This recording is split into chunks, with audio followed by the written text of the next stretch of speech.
Hello guys, welcome to another video in the series of coding. Today we have with us the problem which is the daily challenge problem of today, which is March 8th on lead code.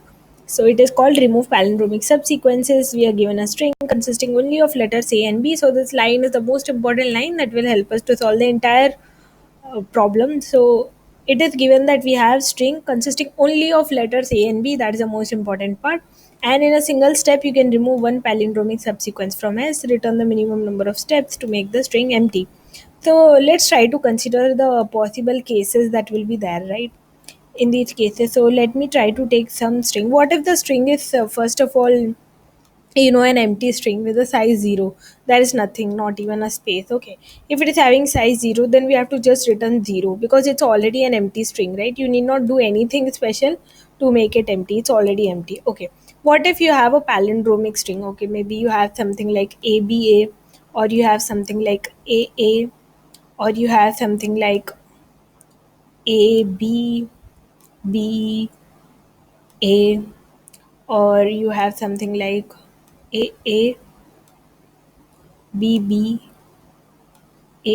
So all of these are examples of palindromes, right? Because they are the same in both the directions. So if you consider the strings which are there, the letters which are there at the at these positions, right? At these positions, which are conjugate positions, sort of. So you will get the same character. So you can see that B matches with B, A matches with A, again A matches with A. So similarly, all these strings are palindromic strings. So if all the strings are palindromic, then our answer will be simply one, because you can remove the entire string. What is asked in the question is how many number of times you will have to remove it to make it an empty string, and you can remove palindromic string. So you will remove the entire string at once, it will finally remain an empty string.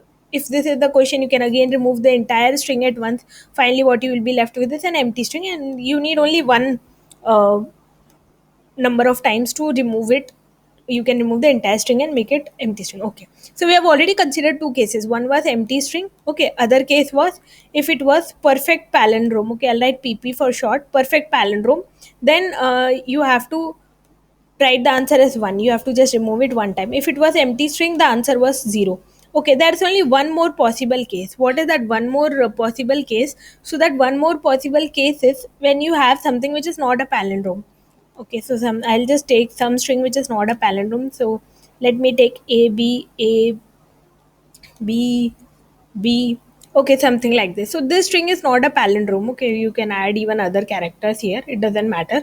So something like this. Now you can remove how many number of palindromic strings should you remove to make this an empty string, right? So the simple answer is two, because what you will do is you will remove this A first, maybe.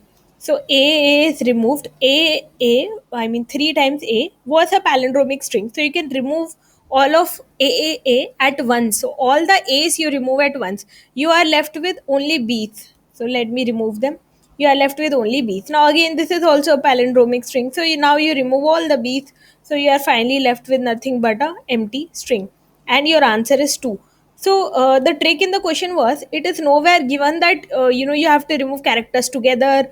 uh, so you can remove characters, okay, anyhow you want. So that was the simple trick in the question. So you have to remove the characters, and the characters should be palindrome. So okay, if you have some string like this which is not a palindrome, you can just remove all the A's or all the B's at first, whatever you like. So if you remove all the A's, you will be left with only B's. B's will again be a palindrome. So you can remove all the A's together because they were a palindrome itself. Then you can remove all the B's because they are also palindrome. So it's as simple as that. So you will have to return 2 in that case, because first you are removing all the A's, then you are removing all the B's. You have to do two operation. So that's it. So let's quickly write down the code for this. So first of all, if it is an empty string, so if s dot size is equal to 0, then we can just return 0. So if it's an empty string, we have to just return 0. Otherwise, what we can do is we can do the usual thing to find whether string is a palindrome or not. So while I less than j and I is equal to 0 initially, j is equal to s dot size minus 1, and while I less than j, so we will keep on iterating.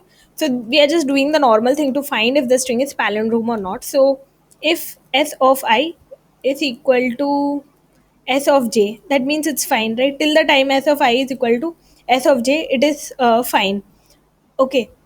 Otherwise, what we can do is we can simply give, you can simply return, you can simply return what? So because if s of I is equal to s of j is not true at any particular instance, that means the sequence breaks. That means s of I is not equal to s of j, or the string is not a palindromic string. So we have found out if the condition breaks anytime. So if string is not a palindromic string, then you can just return 2. Okay.